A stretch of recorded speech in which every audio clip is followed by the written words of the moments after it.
ఓం శ్రీకృష్ణాయ పరమాత్మనే నమః.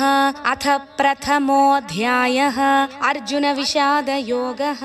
జయ గురుదత్త. మనమందరం కూడా భగవద్గీతలోని మొదటి అధ్యాయం గురించి కాస్త తెలుసుకునే ప్రయత్నం చేద్దాం. భగవద్గీతలోని మొదటి అధ్యాయమైన అర్జున విషాద యోగం. ఈ అధ్యాయంలో మనకి 2 విషయాల గురించి వ్యాస భగవానుడు చెప్పాడు. భగవద్గీత మహాభారతంలోని అంతర్భాగమని మనందరికీ తెలుసు. కేవలం భారతం చదివినప్పుడే కాకుండా గీతను ప్రధాన గ్రంథంగా కూడా మనం చదువుకోవచ్చు. అందుకే భగవద్గీత మనకు ఒక ప్రత్యేక పుస్తకంగా దొరుకుతూ ఉంది. గీతని ప్రత్యేకంగా చదివితే భారతంలో ఉన్న పాత్రల గురించి మనకు అర్థం కాకపోవచ్చు. అందుకే వ్యాసుల వారు భగవద్గీతలో మొదటి శ్లోకం నుండి 23వ శ్లోకం వరకు మహాభారతంలోని ముఖ్యమైన పాత్రల గురించి ఇక్కడ చెప్పడం జరిగింది.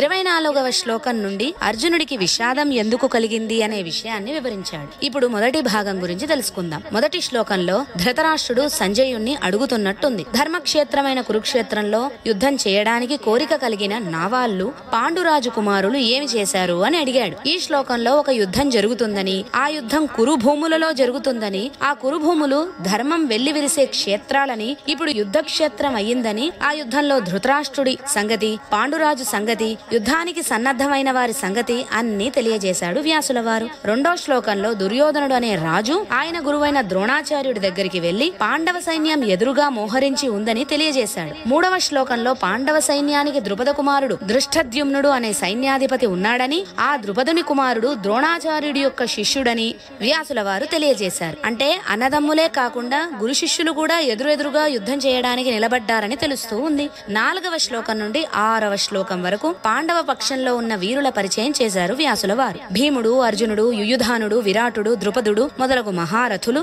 ధృష్టకేతుడు, కాశీరాజు మొదలగు వీరులు, పురుజిత్తు, కుంతిభోజుడు, శైభ్యుడు మొదలగు రాజులు, యుధామన్యుడు, విక్రాంతుడు, ఉత్తమౌజుడు మొదలగు వీరులు, సుభద్ర కుమారుడు, ద్రౌపది కుమారులు వీరంతా మహారథులని మహాభారతంలోని పాండవ పక్షాన మోహరించి ఉన్న ముఖ్య పాత్రలని పరిచయం చేశారు వ్యాసుల వారు. 8వ శ్లోకంలో దుర్యోధనుడు తన పక్షాన ఉన్న వీరుల గురించి చెప్పాడు. భీష్ముడు, ద్రోణుడు, కర్ణుడు, కృపాచార్యుడు, అశ్వత్థామ, వికర్ణుడు, సోమదత్తుని కుమారుడు భూరిశ్రవుడు మొదలగు వారిని పరిచయం చేశాడు. ఈ సైన్యాలకు అధిపతుల గురించి 10వ శ్లోకంలో చెప్పాడు. కురుసేనలకు భీష్ముడు, పాండవ సేనలకు భీముడు అధిపతులు. ఆ రోజులలో యుద్ధాలలో మోగించే వాద్య విశేషాల గురించి తరువాత శ్లోకంలో పరిచయం చేశారు వ్యాసుల వారు. శంఖాలు, భేరులు, పనవానకాలు, గోముఖాలు ఇలా మొదలైన వాయిద్యాల గురించి వివరించారు. తరువాత మరొక విషయాన్ని కూడా ప్రస్తావించారు వ్యాసుల వారు. యుద్ధం ఒక పెద్ద విశాలమైన కురుభూములలో జరుగుతూ ఉంది. అందరూ దూరంగా ఉంటారు, కంటికి కనపడరు.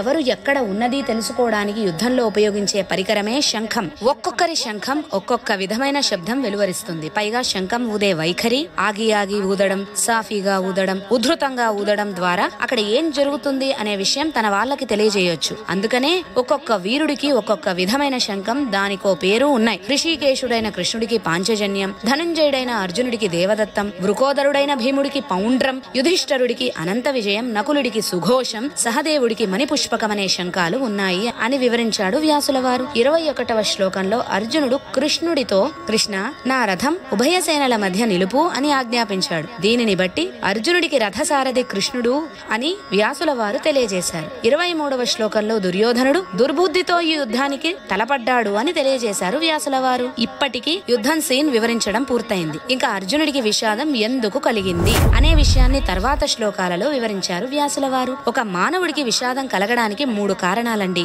రాగం, శోకం, మోహం. రాగం అంటే అటాచ్మెంట్, అనుబంధం. మనిషి పుట్టగానే తల్లి, తండ్రి, అక్క, చెల్లి, ఆ తండ్రి పక్క బంధువులు, తల్లి పక్క బంధువులు వీరితో అనుబంధం పెంచుకుంటాడు. తరువాత చదువుకునేటప్పుడు గురువుతో, స్నేహితులతో అనుబంధం కలుగుతుంది. తరువాత వివాహం, దానితో భార్య, భర్త, భార్య పక్క బంధువులు, పిల్లలు, ఇది సంసారం. ఈ అనుబంధాల వల్ల కలిగే శోకం 2 రకాలు. ఉన్న వాళ్ళకి ఏమైనా కష్టం కలిగితే కలిగే శోకం మొదటిదైతే, భవిష్యత్తులో ఏమైనా కష్టం కలుగుతుందేమో అన్న భావనతో కలిగే శోకం రెండోది. ఇప్పుడు అర్జునుడికి కలిగింది 2వ రకం శోకం, అదే విషాదం. దాయాదులు తమ వద్ద నుండి అక్రమంగా లాక్కున్న అర్ధరాజ్యం తిరిగి ఇవ్వమని పాండవులు అడుగుతున్నారు. ఇవ్వము పొమ్మని దుర్యోధనుడు చేతనైతే యుద్ధం చేసి గెలుచుకోండి అన్నాడు. యుద్ధం అనివార్యమైంది. ఇరుపక్షాల సైన్యాలు యుద్ధానికి సన్నద్ధమయ్యారు. ఇంకా యుద్ధం మొదలు కానే లేదు, ఎవరూ చావనే లేదు. కానీ అర్జునుడికి ఎదుటి పక్షంలోని వీరులను, సైనికులను, ముఖ్యంగా తాత భీష్ముని, గురువు ద్రోణుని, కృపాచార్యుల వారిని చూసి విపరీతమైన శోకం పట్టుకుంది.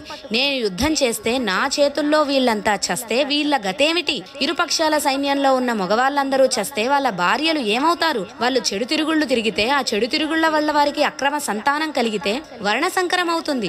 చచ్చిన వాళ్ళకి పిండ ప్రదానం జలతర్పణం ఎవరు చేస్తారు? అవి చెయ్యకపోతే అందరూ నరకానికి పోతారు కదా. అయినా చిన్నప్పటి నుండి పెంచి పెద్ద చేసిన తాతగారిని, చదువు చెప్పిన గురువుని, కృపాచార్యుణ్ణి, విలువిద్యలో మెలకువలు నేర్పిన ద్రోణాచార్యుణ్ణి, మిత్రుణ్ణి అశ్వత్థామను ఎలా చంపాలి, మామగారు ద్రుపదుడు, బావమర్ది దృష్టద్యుమ్నుడు, మేనమామ శల్యుడు, బావగారు కృష్ణుడు, శిష్యుడు సాత్వికి, వీళ్ళంతా యుద్ధంలో చస్తారు కదా. ఇదంతా నేను యుద్ధం చేయడం వల్ల కదా, అందుకని నేను యుద్ధం చెయ్యను, సన్యాసం పుచ్చుకొని భిక్షాటన చేసి బతుకుతాను. ఇది అర్జునుడి విషాదానికి కారణం. అప్పటికి యుద్ధం అసలు మొదలే అవలేదు. ఎవరు ఎవరిని చంపలేదు, ఎవరూ చావలేదు, అందరూ బ్రతికే ఉన్నారు. అంటే ఏమీ జరగని దానికి ఏదో జరుగుతుందని, జరగబోతోందని విషాదం పొందాడు అర్జునుడు. ఈ విషాదాన్ని అంతం చేయడానికి కృష్ణుడు చేసిన బోధ భగవద్గీత. సాంఖ్య జ్ఞానంతో, కర్మయోగంతో, జ్ఞానయోగంతో, ధ్యాన యోగంతో పరమాత్మని ఎలా పొందాలి పరమాత్మ వివరిస్తూ భగవద్గీతని